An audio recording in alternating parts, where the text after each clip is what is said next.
इधर हम सब पढ़ रहे थे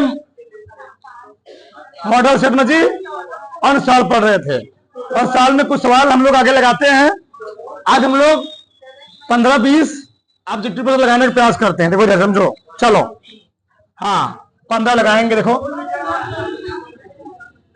दो ध्यान से बोलो मत। पहला प्रश्न आए, लिखना किसी ने, बस देखते रहो। पहले कह रहा है कि संख्या 156 का अभाज्य गुणनखंड क्या होगा? अभाज्य गुणनखंड होगा, किसी पेन चढ़ना चाहिए अभी, ठीक। चलो विकल्प मैं नहीं लिख रहा हूं, तो क्या करेंगे, 156 गुणनखंड कर लेंगे ऐसे। 2 7 14 बचा 1 2 8 है, 2 3 2 9 3 से 13। हाँ सही है। बस अभाज्य गुणनखंड निकलने थे। अभाज्य गुणनखंड लिखना था हमको, 2 गुणे 2 गुणे 3 गुणे 13, ऐसा नहीं लिखेंगे। 2 कई बार है, 2 बार, 2 का स्क्वायर गुणे 3 गुणे, इतना नहीं कर पाओगे, पहला उत्तर हो गया। देखते जाओ पास। दूसरा प्रश्न, ठीक। ऑब्जेक्टिव में नंबरिंग करके लिख रहा हूं। चलो ये मान लो पहले का है, का खा क्या पूछा है, यदि सेक थीटा बराबर हमको दिया है 2, तो पूछ रहा है थीटा का मान क्या होगा, का।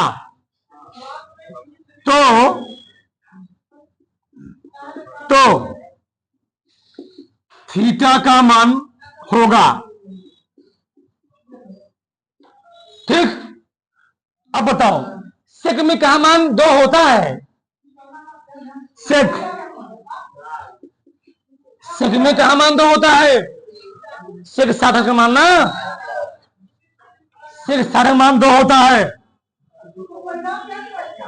यहां क्या लिखेंगे, सेक 60, सेक से क्या हो गया, थीटा कितना आ गया, नहीं लिख पाओगे, बस हो गया। अगला प्रश्न, गा कहा है, यदि द्विघात समीकरण 3x square -12x plus m बराबर 0 के मूल बराबर हैं, के मूल क्या है, बराबर है, m का मान बताना है। मूल बराबर होने मतलब क्या है जी, दोनों मूल आपस में क्या है, बराबर है, ठीक।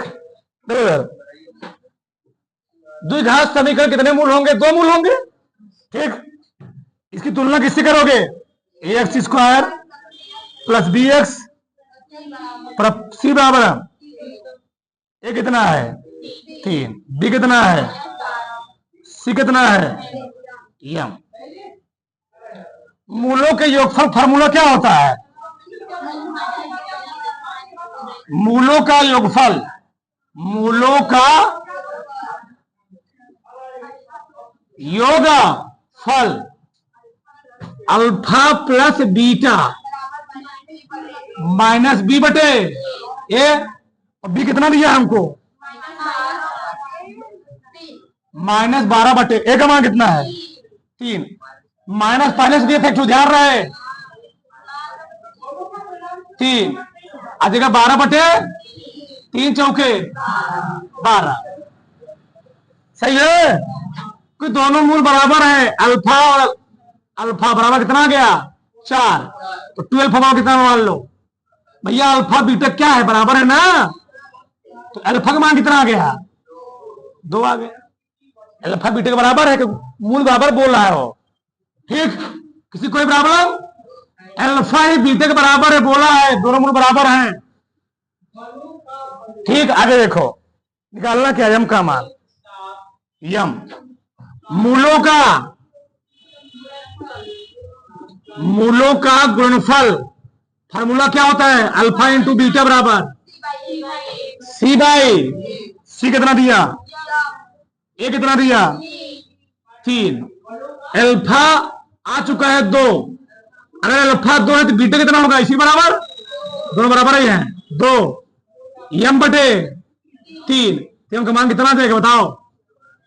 2 दूनी 4 तीन आई, 2 गुणे 2 गुणे 3 4 तीन आई 12।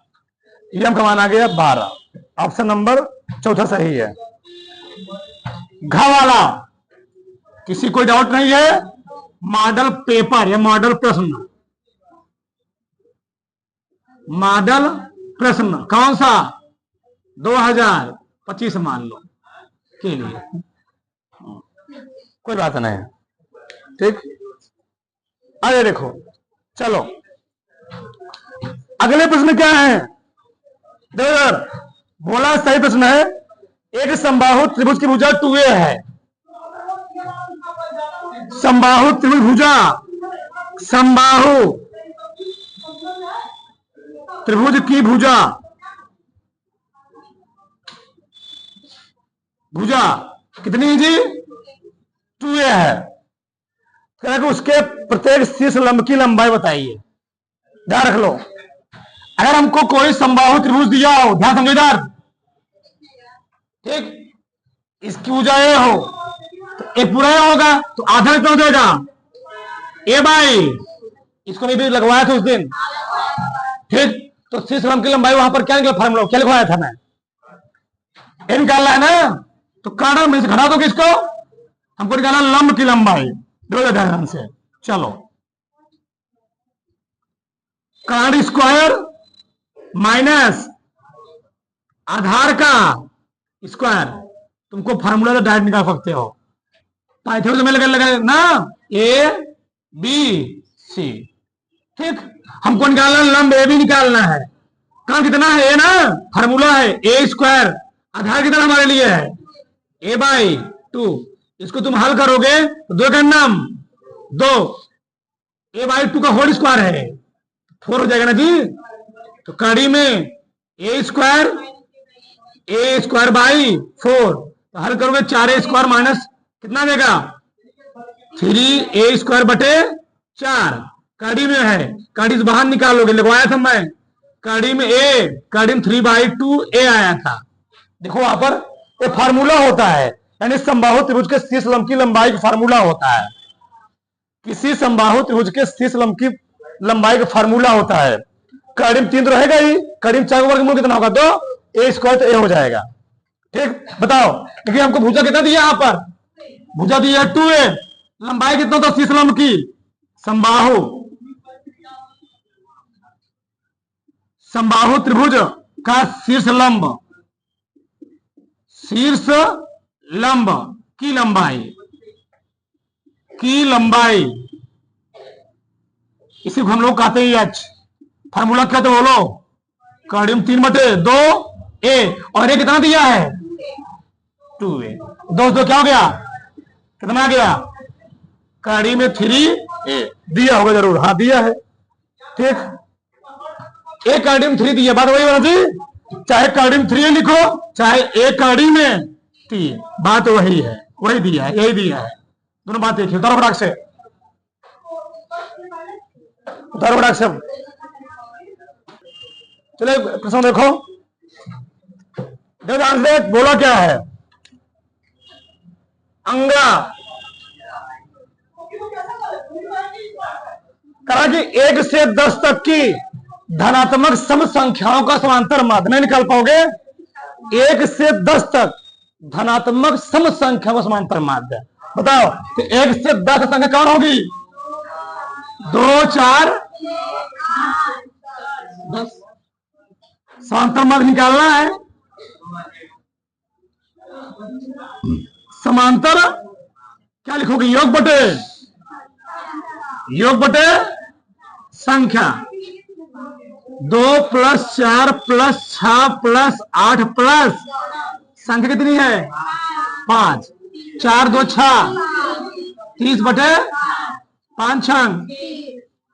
एक तरीका होता है सबसे सरल वाला, समांतर माध्य एक कंपटीशन में पढ़ाया जाता है। पहला अंतिम जोड़ 2 से भाग दे दो। फर्स्ट प्लस लास्ट बटे 2।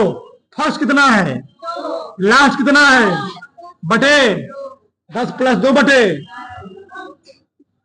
6 आ गया। एक सवाल और है अच्छा वाला, बस चलो। 2 बिंदु दिए गए हैं P, निर्देशांक दिए 2, -3।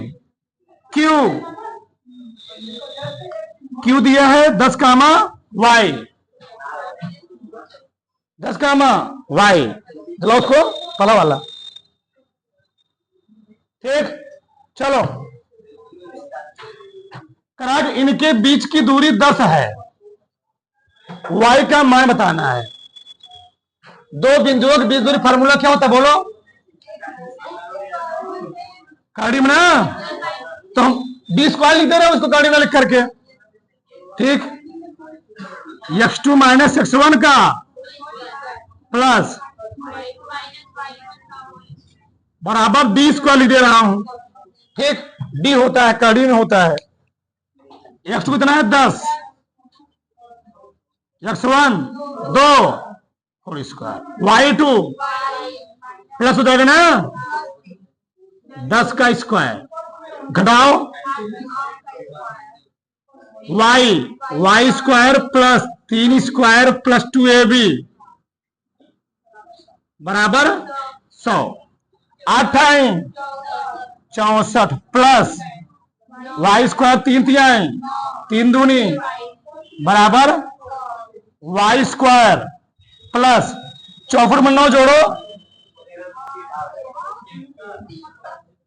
9 4 73, तो 73 में 100 हटाना है, 27 -27। 6y ऐसे तोड़ो, गुणा 27 है, 9 त्रिक आ जाएगा ना, तो गुणनखंड क्या हो गया, y² प्लस 9y माइनस बराबर 0, सही है ना, बराबर 0। बस हो गया, निकल चुका है y का मान, कुछ करना ही नहीं उसमें। चलो आगे देखो, y का मान लोगे तो y प्लस 9 -3 का मान लोगे तो y प्लस, ठीक, y -3 y प्लस 1 लिखोगे, y -3 बराबर 0। दूसरा क्या लिखोगे, y बराबर 3 हो जाएगा ना, यहां पर y बराबर डिपेंड करे क्या दिया गया है, दोनों दिया है। अब दिया तुमको क्या है, माइनस क्या लिखोगे, चाहे कैसे लिख लो, 3 का मान -9 चाहे 9 का मान -3, ठीक वही बात हुआ, उतार लो, ठीक। ये हो गया मान।